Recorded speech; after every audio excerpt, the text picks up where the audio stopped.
കേരള രാഷ്ട്രീയത്തിൽ സതീശൻ ബ്രിഗേഡ് ശക്തി പ്രാപിക്കുമ്പോൾ തളർന്നു പോകുന്നത് വിശ്വവിഖ്യാതമായ ഐ ഗ്രൂപ്പാണ്. ഒരു കാലത്ത് രമേശ് ചെന്നിത്തല മുന്നിൽ നിന്ന് നയിച്ച കേരളത്തിലെ ഐ ഗ്രൂപ്പിന് പക്ഷേ യൂത്ത് കോൺഗ്രസ് അധ്യക്ഷ പദവി കൈപ്പിടിയിൽ ഒതുക്കാൻ സാധിക്കാത്തത് വലിയ പോരായ്മ തന്നെയാണ്. അബിൻ വർക്കിയെ സംസ്ഥാന അധ്യക്ഷനാക്കുക വഴി രമേശ് ചെന്നിത്തല യൂത്ത് കോൺഗ്രസിനെ പിടിച്ചെടുക്കാമെന്നാണ് വിശ്വസിച്ചത്.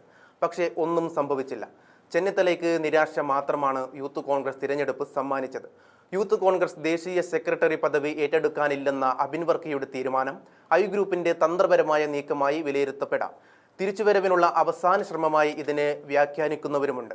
നേതൃത്വവുമായി നേരിട്ട് ഏറ്റുമുട്ടാതെ എന്നാൽ അതൃപ്തി പരസ്യമാക്കിയാണ് ഐ ഗ്രൂപ്പ് ഇപ്പോൾ പ്രതിരോധം തീർക്കുന്നത്. കേരളത്തിൽ തന്നെ പ്രവർത്തിക്കാൻ അനുവദിക്കണമെന്ന അബിൻ വർക്കിയുടെ അഭ്യർത്ഥനയ്ക്ക് പിന്നിൽ അടുത്ത നിയമസഭാ സീറ്റിൽ കണ്ണുണ്ടെന്നും പറയാം. പുതിയ അധ്യക്ഷൻ ആരാകണം എന്നതിൽ രമേശ് ചെന്നിത്തലയും ഐ ഗ്രൂപ്പും നേരത്തെ പരസ്യ നിലപാട് സ്വീകരിച്ചിരുന്നു. അബിൻ വർക്കിയെ സംസ്ഥാന നേതൃസ്ഥാനത്തേക്ക് എത്തിക്കാൻ സ്വാഭാവിക നീതി എന്ന വാദവും ഗ്രൂപ്പ് ഉയർത്തിയാണ് ഐ ഗ്രൂപ്പ് സംഘടിച്ചത്.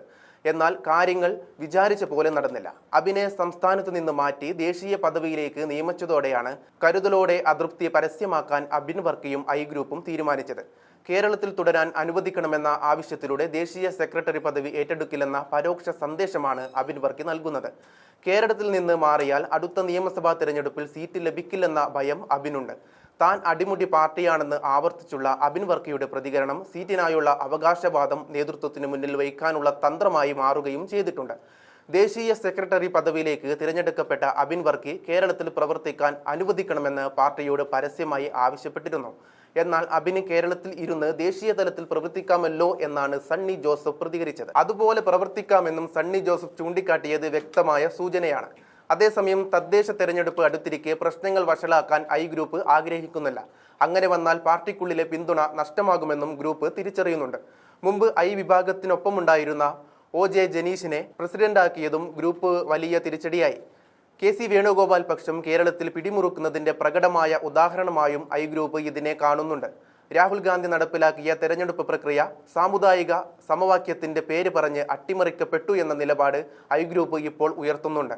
എന്നാൽ T സിദ്ദിഖിനായി ഉമ്മൻചാണ്ടി മുമ്പ് ഹൈക്കമാൻഡുമായി പോലും ഏറ്റുമുട്ടിയ തരത്തിലൊന്നും ഒരു പോരാട്ടത്തിനും കരുത്ത് നിലവിൽ ഐ ഗ്രൂപ്പിനില്ല. കൂടാതെ ഇപ്പോഴത്തെ തീരുമാനത്തിൽ മാറ്റം വരുമെന്ന് ഗ്രൂപ്പ് പ്രതീക്ഷിക്കുന്നുമില്ല. ഐ ഗ്രൂപ്പ് ഇത്തരത്തിൽ തളരുമ്പോൾ വീണുപോകുന്നത് രമേശ് ചെന്നിത്തല കൂടിയാണ്.